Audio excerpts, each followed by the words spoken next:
What's up, enthusiasts? It's your boy Rob, back with another video. Guys, let's get into this video from Tabletop Minions, why Games Workshop should leave Mordheim alone. And let's see if we agree with this statement or not. Well, I'm going to talk about Mordheim and why Games Workshop shouldn't bring it back. So I think that this video is going to be a little bit of a ramble. Not a rant, but a ramble, which is slightly different, but it's, more rambling and less ranty, I guess. Anyway. I like a good ramble. I like a good rant too, but a good ramble keeps people entertained. A rant can get old after a while. It's like, okay, we get that you're complaining about something. Move on. See, I went from a ramble to a rant just now. The whole idea for this video kind of came to me after TMX, the Tabletop Minions Expo, a couple weekends ago, that I host here in town. It's a very small little convention, little tiny miniatures convention that I run. This year, I think there was about 115 people that showed up, and it was a lot of fun. What happens generally at TMX is that that's a good intimate number.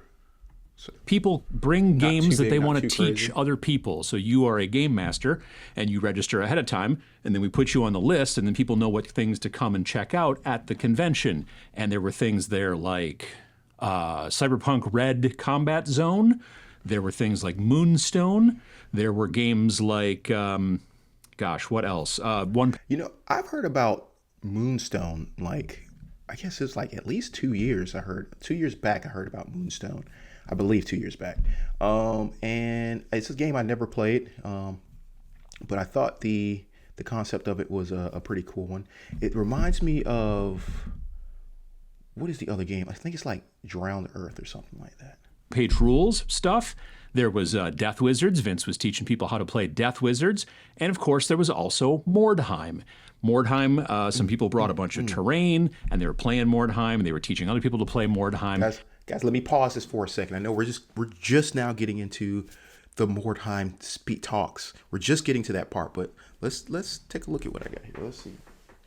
So just to let you guys know that I'm not here just making random videos, or I guess reacting to just random videos. That everything that I react to holds a special place in my heart.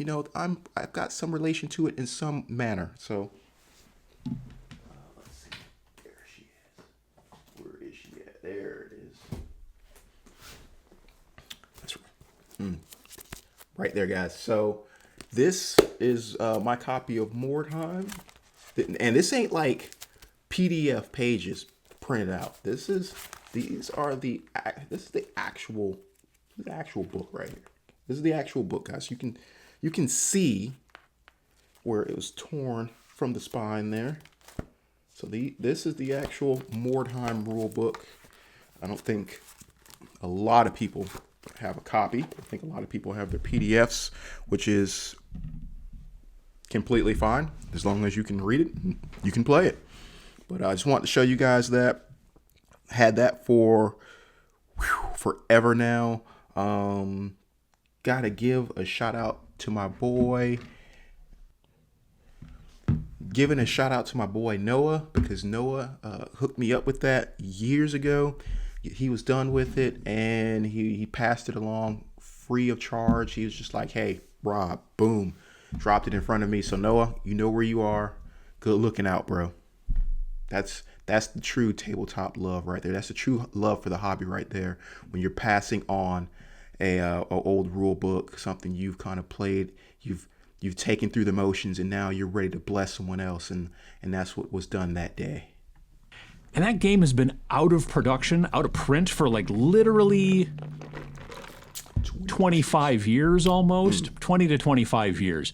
And it is definitely a game that seems to have a life of its own, and I think that that's very interesting. Now, if you don't know what Mordheim is, that's fine. I'll explain. We all know what Mordheim is. Mordheim is a game that Games Workshop put out back in 1995, and it was a What were you doing in 1995? I know what I was doing in 1995, and I definitely was not playing Mordheim in 1995. I was probably dressed like Criss Cross or something like that. I think that's 1995. I don't know.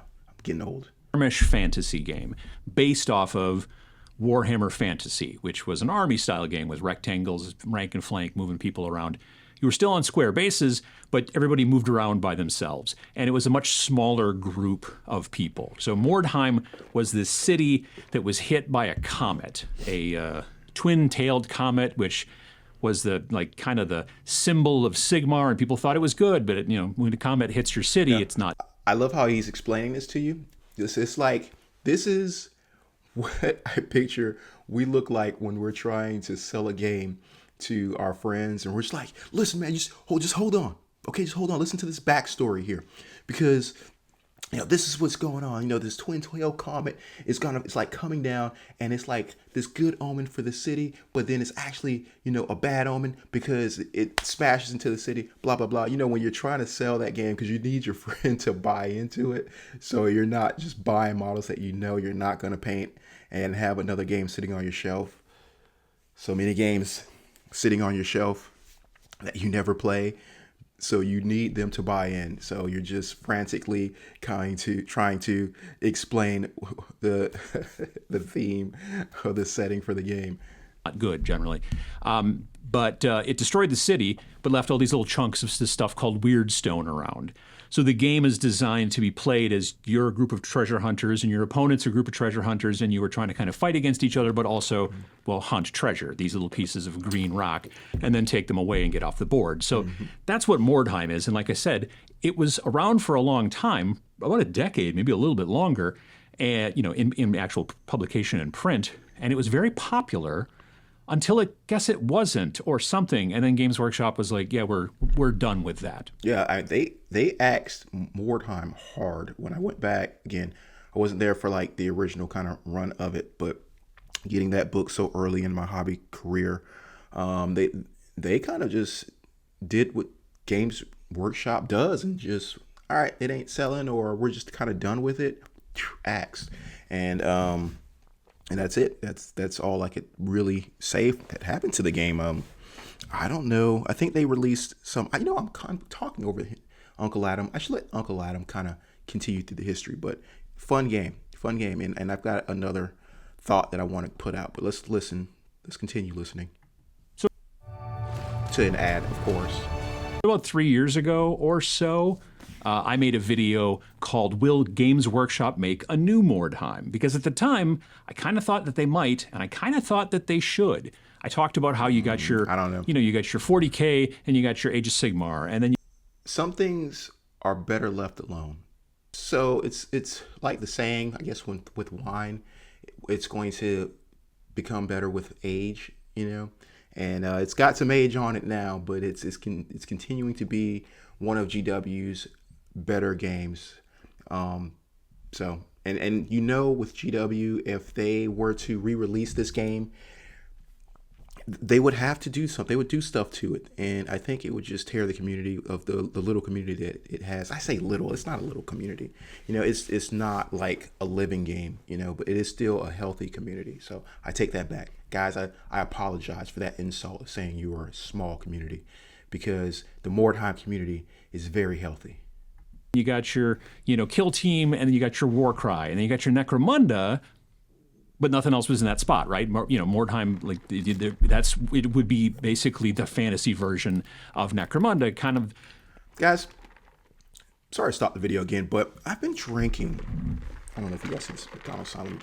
Hopefully you can't see the McDonald's sign, but I've been drinking the sparkling. This isn't like a sponsor. I would love for it to be a sponsor, because we've got like 5 cases downstairs, but we've been drinking this sparkling ice, and it's really addicting. So guys, if you've not had any sparkling ice, they're super cheap. I think they're like $1 or some change a bottle.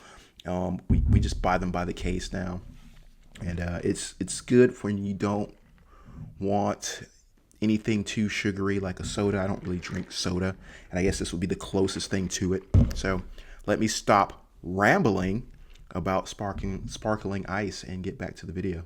As it always was, and they're not doing anything with that.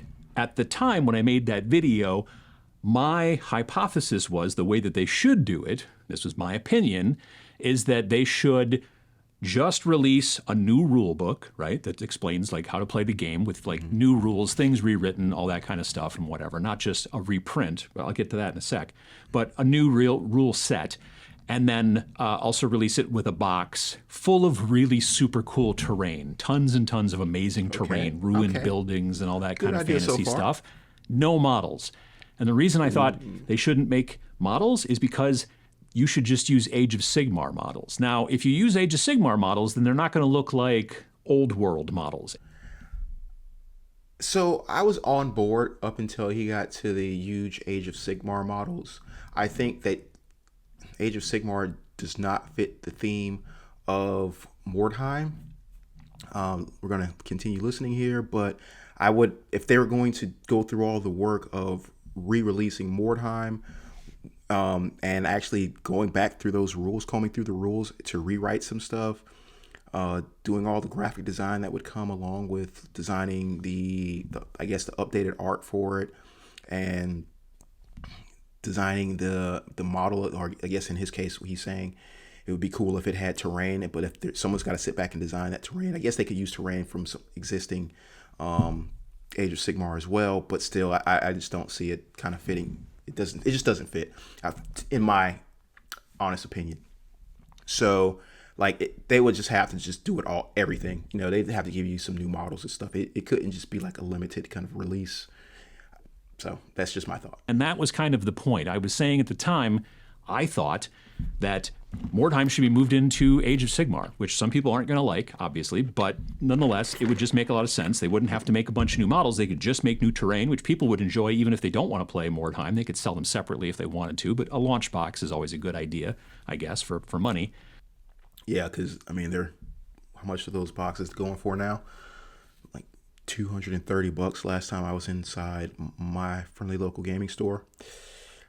Things is getting expensive, boys. It's getting too expensive. But I thought, that should be the way it should go. It would be relatively simple for them to do. I mean, they make books all the time, try and stop them.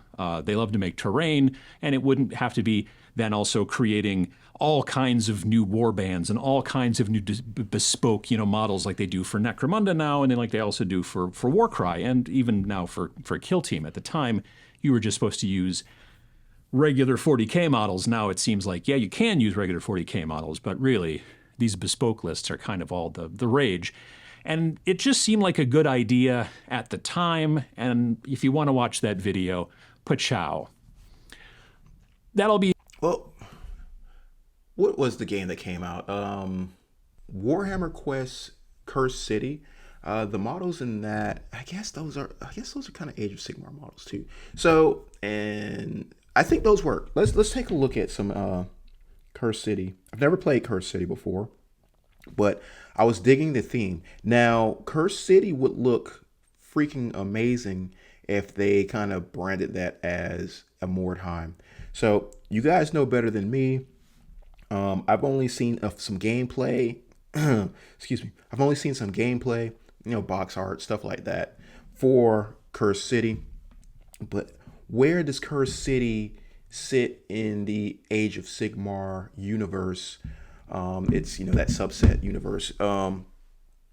You guys tell me, because Age of Sigmar is something I've never really played. I've obviously seen it tons, but I've never actually sat down to play, which is really crazy to think about this, because two of the closest gamers to me in proximity, they play Age of Sigmar, and they play like religiously.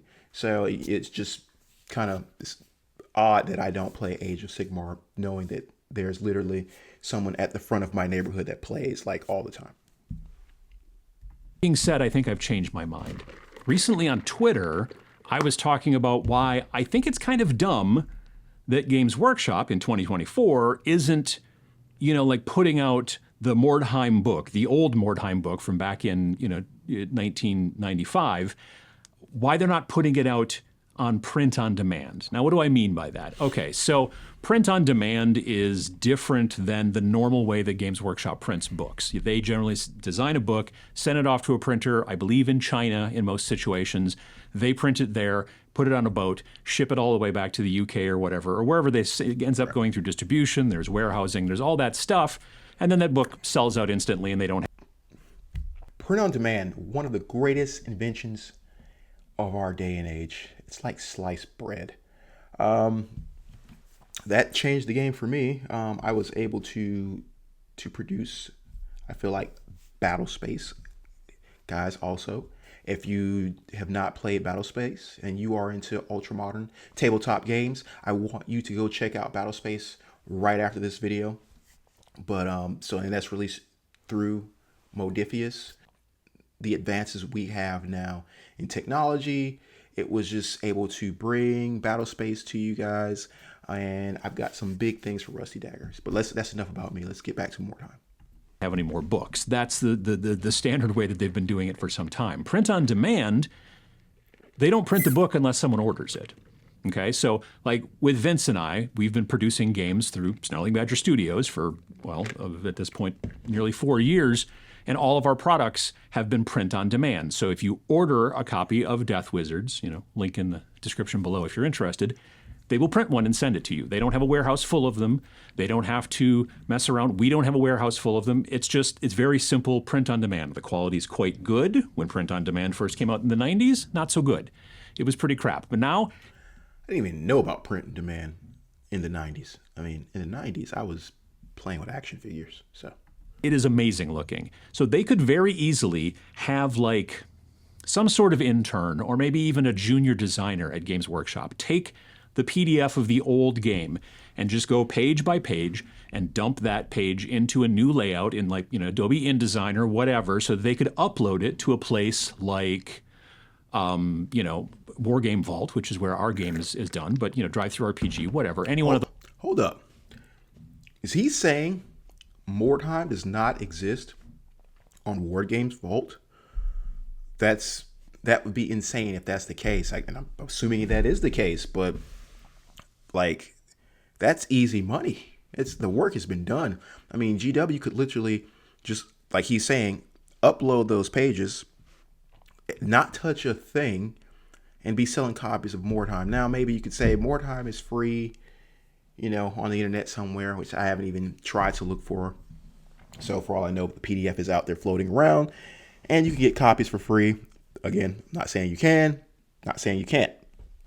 But I would just think that GW would have the PDF available for, they can have that thing up for like $9.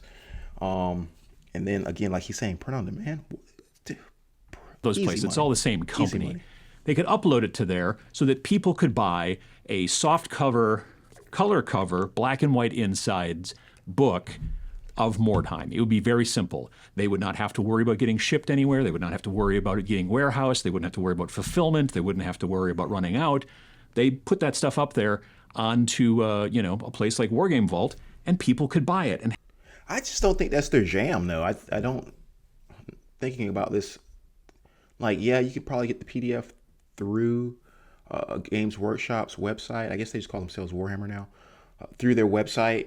And obviously that makes sense. And I don't even know if they do their full books through their website or not, the PDFs. I mean, obviously I don't go to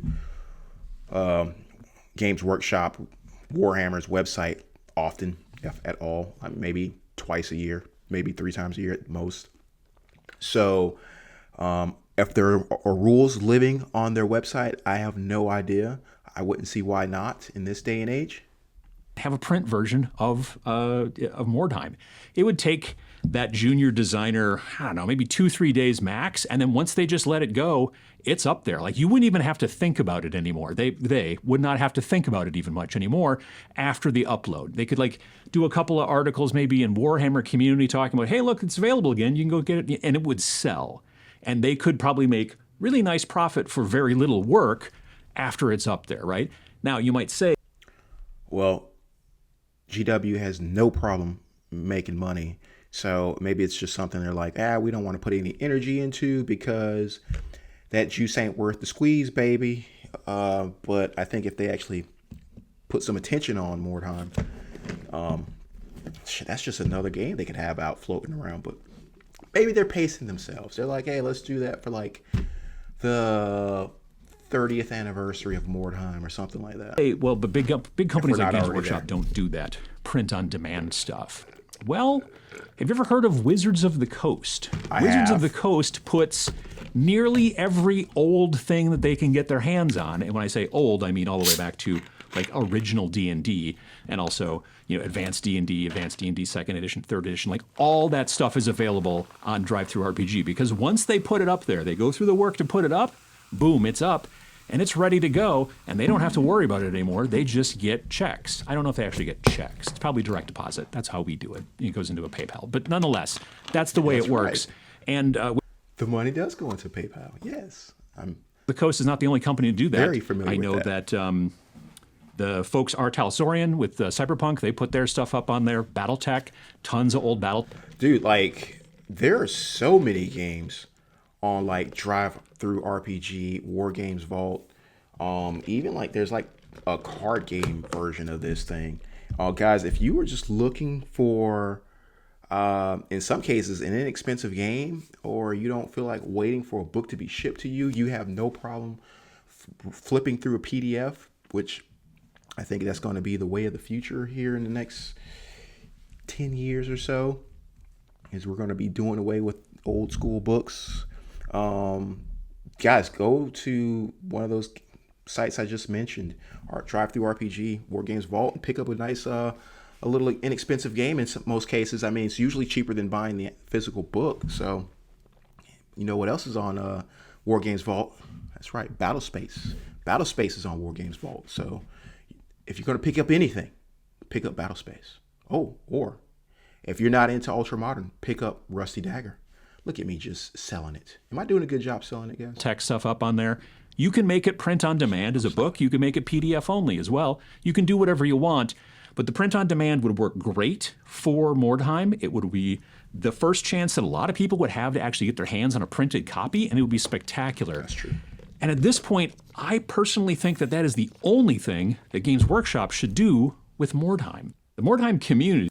Now, again, I think that is a long shot for GW to just say, hey, let's just drop it on some other website. If they do anything, they're going to drop it on their website, and that's the only place that you're going to be able to find it. So I just don't see that happening. Now, I can be completely wrong. I know it was 10th edition. The rules were free without the fluff. And can you find that PDF other places, other legit places? You know what I mean? Or is that only hosted on their website? I'd like to know.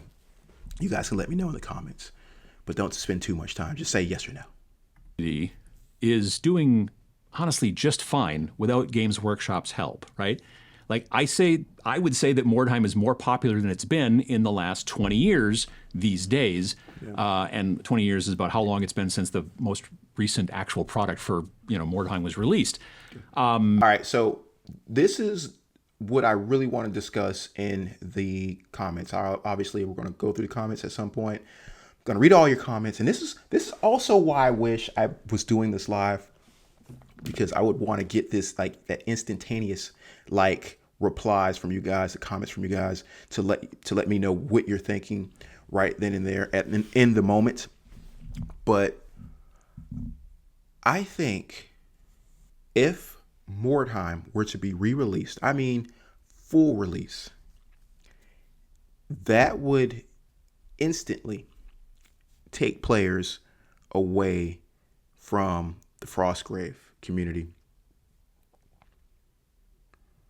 Joseph McCullough, dude, I love your stuff. I love Rangers of Shadow Deep. But if GW were to announce Mordheim was being re-released with new models, and I know you guys in the comments going to be saying, oh, I would just play both. Yeah, at some point you would play both, but at the initial release, you would probably just start playing Mordheim solely. Let's see. I was gonna say Rusty Dagger. I've got Frostgrave First Edition. I don't know if you guys can see this, but I've got quite a few books from Frostgrave, the original books. Great game as well. We used to actually play. Frostgrave is probably one of the last games I was still traveling frequently to the hobby store to play, like on a table there in front of the community, trying to promote it, trying to push it to people. That's kind of like, well, a last game that I didn't make, at least. But again, like, let me get back to my point. If Mordheim were to be re-released, do you think people would stray away from Frostgrave? Or they say, okay, well, Mordheim is out. The original Mordheim guys would go back to Mordheim. Some of the Frostgrave people would say, okay, let's go give this Mordheim a try. It's something new. They've got new models. I think it would. If that's my opinion. I think it would hurt the Frostgrave community. People are playing it all over the world. You see it all over online. Like I said, there were people running Mordheim at my tiny little convention, earlier this month. There was also a big convention earlier this year, it was in January, called Nemo, which is the New England Mordheim Open. They had 100 players at that event, which means they had to have 50 4x4 tables. And from what I saw online, the tables looked amazing. So there's other events happening all over the world that are generally smaller than that, but growing. There's video content, tons of YouTube channels and things like that. Yeah. There's podcasts. Speaking of the YouTube channels, I've been noticing, and this is not like today because I'm making this video, but I've been like months back, I've noticed that when you drop a Mordheim video, like a how to play or, just a bat rep, it's getting clicks. So that community is craving for their game. About Mordheim. There's even blog posts, which are making a comeback, by the way, just FYI. Blogs are coming back because social media is anyway. Cool. You want an example? Type Mordheim into My Mini Factory and see how many different things pop up just in there. So really, again, Games Workshop doesn't need to make any new Mordheim. It would be very nice if they would do that print on demand kind of thing so they can make extra money off the sides and people who want to have an actual printed version of Mordheim can have it. Yeah, I think why not do both? Why not do both? They could hit you. They could double hit you they can give you a 2-shot. They can give your wallet a double whammy. They can, they could release the PDF of the original book leading up to like the Mordheim second edition. So all the OG Mordheim fans run out, get them a print on demand copy of Mordheim. You know what? Or you know what they could do even better than that? Hold on.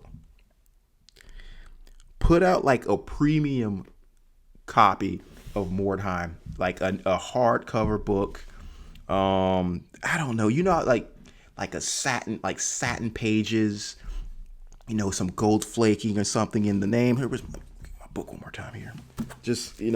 Just do something really cool right here with some sort of flaking in the name with a matte background. I mean, just really go all out with a Mordheim special edition or collector's edition book.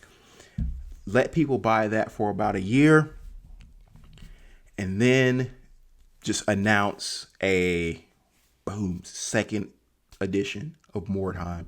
People would go bananas. They would go bananas and they would get it. Especially, we all know if you are a GW fanboy, you're buying it. You buying it. You may not play it, but you buying it. You're going to buy whatever they put out and you're going to love it. You ain't going to play it. You ain't going to paint it. Most of you guys ain't going to play it and paint it. You know what? Mordheim is a skirmish game, so I take that back. You're going to play Mordheim. You're going to buy it. You're going to drop that, even though it's a skirmish game. You're going to drop that $200 for that starter set because it's going to have that hardcover rule book inside. And you will get those models painted because they're probably going to give you, what do you think? Like maybe like 12 guys a side or something like that. I guess it depends on the faction, whatever, but they can figure that out however they want to do that. But they're just just a money printing waiting to happen, a cash cow. But otherwise, they can pretty much just stay out of it. Yeah, but Uncle Adam, wouldn't it be way cooler if there was new Mordheim stuff, like a big, thick, hardcover book, and with like new rules and new art? There was new terrain, all kinds of new models that would come out and all that kind of stuff, whether they're models that we could also use in, say, something like, the old world, I suppose, or maybe they use my weird idea about moving Mordheim into Age of Sigmar. Anything along those lines they could do, and it'd be really cool. You'd have like all new stuff to buy.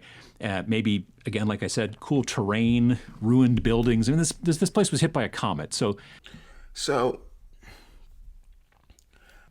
it's probably a drop in the bucket for them to create new rules and design some models. I mean, they've already kind of got the template for most of their models, or for the design of their models. Again, using Curse City as like a starting point, and it's going from there. So I think that's the only way you're going to see a Mordheim second edition. It's just something almost completely new, and they're going to tie it in to the existing properties in some form or fashion. I mean, it kind of already is, but even more so in the current day. You don't have to build full buildings. You build what's left of buildings, right? And admittedly, the old rules for Mordheim are a little bit clunky, but they're very, very fixable, with house rules. When I used to play, we used to be like, okay, none of this, none of that. Like, there were certain groups that you were like, you couldn't, like, Skaven with slings was always a problem, and all these little things that made the game kind of unbalanced in certain spots. But as long as you and your... Like, why are you guys giving yourself stress about winning or losing? Like, just enjoy the game, and that's what I play. I play for the enjoyment. So I don't care for a game to be balanced at all. Your friends decided, look, let's play it and be adults about it. It was a great game, right? And that makes a lot of sense. All right, guys. So I decided to stop the video there. It was getting kind of long, and as much as I wanted to finish it, it wasn't a lot left of it. But I just want to get your opinion on some things. I asked this question while we were watching the video, while we were reacting to the video. What do you think if GW were to re-release or just release a second edition of Mordheim, freshen up the rules, obviously give it a all new look? I would go with that Curse City look because it looks so sweet. Do you guys think that would hurt the Frostgrave community? Do you think it would pull players away from it? I think it would, but I want to know what you guys think. You're looking for something ultra modern, go check out Battle Space. That is the pride and joy of the Table Salt community. And also join that Facebook group if you have not already. I am also on Instagram. If you use Instagram, I post some things on TikTok every once in a while. That's my personal account. But guys, that's the conversation for today. That's the video. I had a great time. Uncle Adam, Tabletop Minions, have watched that channel for years now. Great place to go. So if you have not subscribed to Uncle Adam yet, go over there and do that. And guys, obviously, if you have not subscribed and you have not hit that like button, what are you waiting for? Go ahead and do it. I'm happy I've got this video out. I've been taking a bit of a break because of the summertime. Kids are home, wife's home, I'm home, we're all home. So I kind of took like a month off from making anything, but I'm back, baby. I'm back. So guys, with that, I'm going to leave you to it. And like always, see you when I see you.